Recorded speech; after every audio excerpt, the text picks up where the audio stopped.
آج کا ایک اہم مسئلہ آدمی کی شناخت بھی ہے، جو روز بروز مشکل تر ہوتا جا رہا ہے۔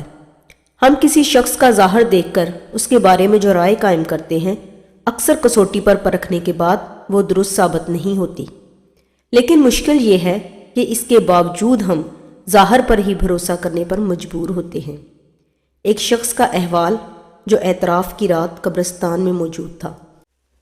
تو آج کی کہانی شروع کرتے ہیں۔ میں نے اسے دیوانہ وار چاہا تھا، دیوانگی کی آخری حد تک۔ کتنی عجیب بات ہے کہ آدمی محبت کرتا ہے تو اسے دنیا میں ایک ہستی کے سوا کچھ نظر ہی نہیں آتا۔ میں اس کی محبت کے سحر میں گم تھا، اور پھر وہ مر گئی۔ کیسے؟ یہ میں نہیں جانتا۔ اب تو میں کچھ بھی نہیں جانتا، بس اتنا جانتا ہوں کہ ایک شام وہ گھر واپس آئی تو بری طرح بھیگی ہوئی تھی، کیونکہ اس روز موسلادھار بارش ہو رہی تھی۔ اگلے روز اسے کھانسی ہو گئی۔ وہ تقریباً 1 ہفتہ کھانستی رہی اور بستر سے لگ گئی۔ پھر کیا ہوا یہ مجھے معلوم نہیں، بس یہ یاد ہے کہ ڈاکٹر آئے، انہوں نے نسخے لکھے، دوائیں تجویز کی اور چلے گئے۔ دوائیں لائی گئیں۔ اس کے ہاتھ گرم تھے، اس کی پیشانی جل رہی تھی۔ میں نے اس سے باتیں کی، اس نے جواب دیے، لیکن مجھے یہ یاد نہیں کہ ہمارے درمیان کیا باتیں ہوئیں۔ میں ہر بات بھول گیا ہوں، ہر بات۔ وہ مر گئی، اور مجھے اس کی وہ مدھم دبی دبی آہ خوب یاد ہے۔ اس سے زیادہ میں کچھ نہیں جانتا۔ پادری نے مجھ سے پوچھا، کیا وہ صرف تمہاری دوست تھی؟ اور مجھے ایسا لگا کہ جیسے وہ اس کی توہین کر رہا ہو۔ اب جب کہ وہ مر چکی تھی تو کسی کو یہ کہنے کا حق نہیں تھا۔ میں نے پادری کو نکال دیا۔ پھر ایک اور پادری آیا۔ وہ نرم دل اور مہربان تھا۔ اس نے اس کے متعلق باتیں کی تو میں خوب رویا، دل کھول کر رویا۔ تدفین کے موقع پر مجھ سے مشورہ لیا گیا، لیکن مجھے یہ یاد نہیں کہ میں نے کیا کہا۔ البتہ مجھے اس کا تابوت یاد ہے، ہتھوڑے کی اس وقت کی آواز یاد ہے جب وہ اسے تابوت میں رکھ کر کیلیں ٹھوک رہے تھے۔ میرے خدا، اوہ میرے خدا! وہ دفن کر دی گئی، اس اندھیری قبر میں، وہ گل بدن سیم تن۔ کچھ لوگ تعزیت کے لیے آئے، ان میں اس کی سہیلیاں بھی تھیں۔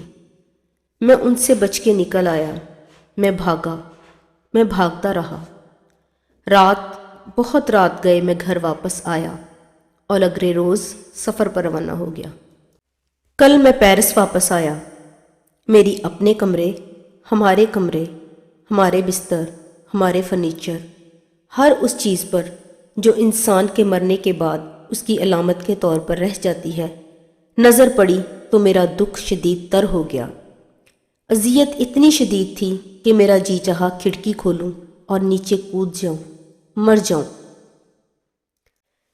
میں نے اپنا ہیٹ اٹھایا اور وہاں سے فرار ہونے کے لیے لپکا۔ دروازے کے قریب پہنچ کر مجھے حال میں آویزاں وہ قد آدم آئینہ نظر آیا۔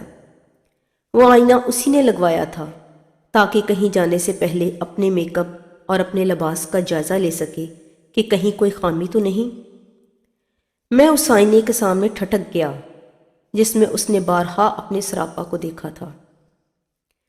میں آئینے پہ نظریں جمائے کھڑا رہا، پوری جان سے لرزتا رہا۔ آئینہ گہرا سپاٹ اور خالی نظر آیا۔ اس لمحے مجھے اس آئینے سے بے اندازہ محبت محسوس ہوئی۔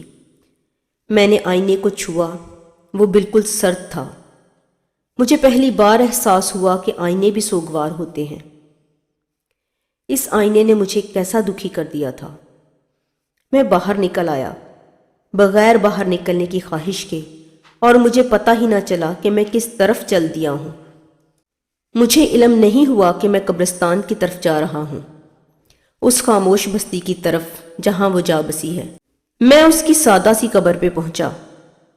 قبر پر سفید ماربل کی سلیب نصب تھی اور اس پر لکھا تھا، اس نے محبت کی، وہ چاہی گئی اور مر گئی۔ وہ اس گہری قبر میں دفن تھی۔ میں محسوس کر رہا تھا کہ اس کا پھول سا بدن مرجھا رہا ہوگا۔ گہرے دکھ نے مجھے نڈال کر دیا۔ میں نے اپنی پیشانی زمین پر رکھ دی اور بہت دیر تک اس حال میں رہا۔ پھر میں نے اندھیرا ہوتے دیکھا۔ شہر خاموشاں پر اندھیرا بھی چپ چاپ دبے پاؤں اتر رہا تھا۔ اچانک ایک عجیب اور دیوانگی پر مبنی خواہش نے مجھے جکڑ لیا۔ میں نے سوچا کہ وہ رات میں قبرستان میں ہی کیوں نہ گزار دوں، رو رو کر اس کی قبر کو بھگو دوں۔ لیکن خدشہ یہ تھا کہ مجھے دیکھ لیا جائے گا اور میں زبردستی وہاں سے نکال دیا جاؤں گا۔ اس صورتحال سے بچاؤ کی کوئی تدبیر کرنا تھی۔ میں نے چالاکی سے کام لیا، وہاں سے اٹھا اور شہر خاموشاں میں چلتا گیا۔ یہ شہر اس شہر کے مقابلے میں کتنا چھوٹا ہے جس میں ہم زندہ لوگ رہتے ہیں، لیکن اس کی آبادی ہمارے شہر کے مقابلے میں کتنی زیادہ ہے۔ میں قبرستان کے افتادہ ترین حصے تک آ گیا تھا۔ اچانک مجھے احساس ہوا کہ یہ قبرستان کا قدیم ترین حصہ ہے۔ یہاں وہ لوگ رہتے ہیں جو بہت پہلے، مدتوں پہلے یہاں آباد ہوئے تھے، جن کے جسموں کا گوشت اب مٹی میں گھل مل گیا ہوگا۔ قبروں پر کھڑی سلیبیں فرسودگی کی زد پہ تھیں۔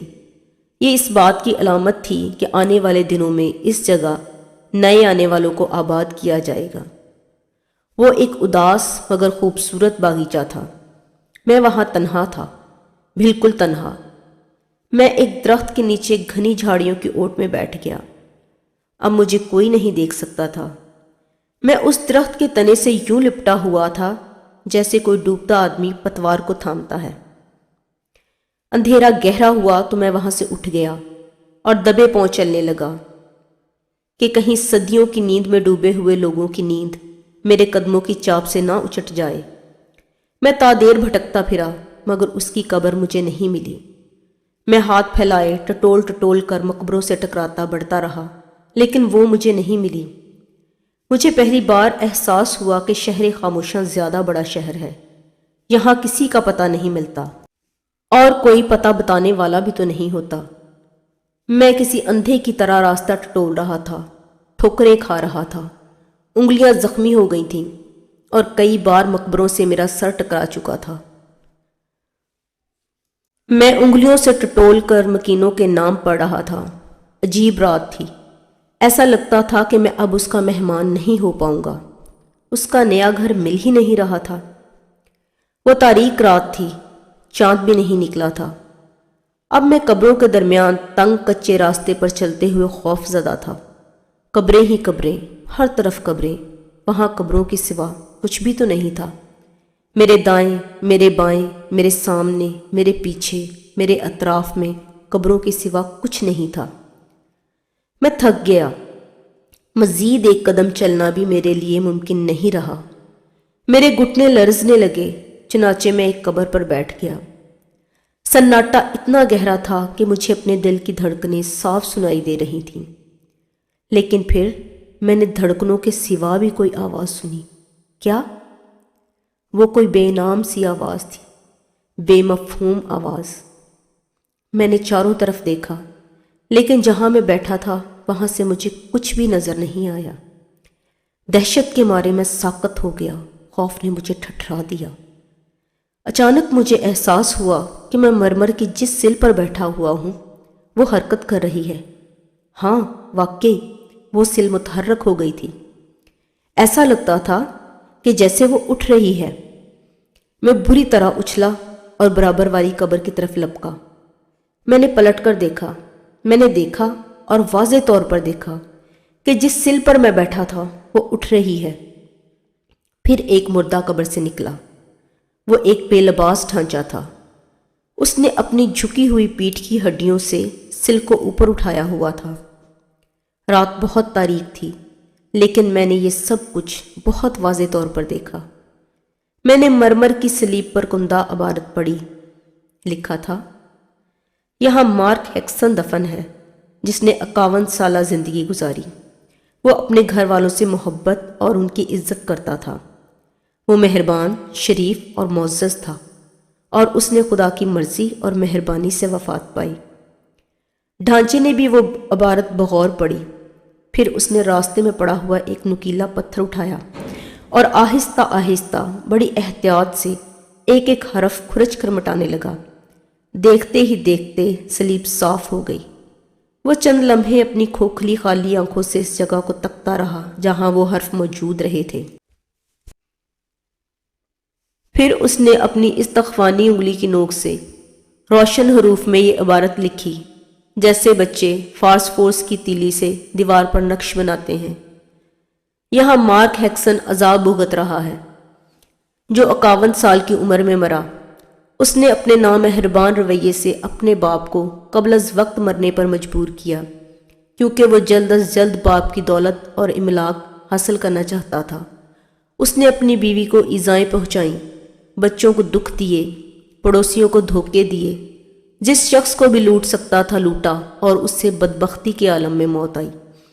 یہ لکھنے کے بعد ڈھانچہ بے حس و حرکت کھڑا اپنی کارگزاری کا جائزہ لیتا رہا۔ میں نے ادھر ادھر دیکھا تو پتا چلا کہ ساری قبریں کھل گئی ہیں اور ان میں سے مردے باہر نکل آئے ہیں۔